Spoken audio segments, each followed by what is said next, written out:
आज आपण बनवणार आहोत मोड आलेल्या मटकीची भाजी। त्याच्यासाठी मी गॅसवर एक कढई ठेवली आहे। एक टोमॅटो, एक कांदा, अद्रक लसूण पेस्ट, कोथिंबीर, कढीपत्ता घेतला आहे। कढईमध्ये थोडंसं तेल टाकून घेऊ, तुमच्या टेस्ट अनुसार टाकू शकता। अर्धा चमचा जिरा, अर्धा चमचा मोहरी, थोडंसं गरम होऊ देऊया।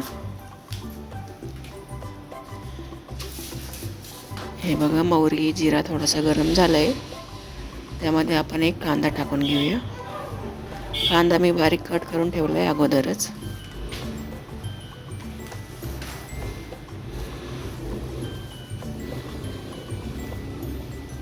तुमच्या टेस्ट अनुसार तुम्ही आणखी काय टाकायचं असलं तर टाकू शकता।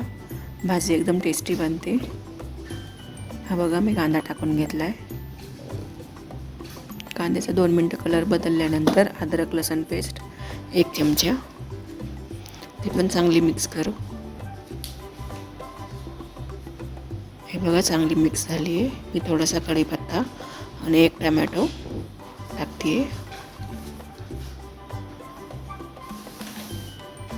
बघा, टोमॅटो पण झाला आहे आपला।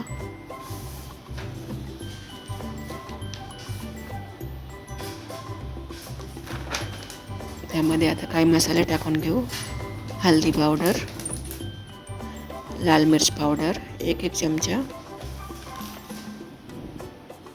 तुम्हाला जर आणखी मसाले आवडत असतील तर तुम्ही घालू शकता। गरम मसाला, कांदा लसूण मसाला। ही मोड आलेली मटकी त्यात टाकून दिली मी कढईमध्ये। चांगलं मिक्स करूया।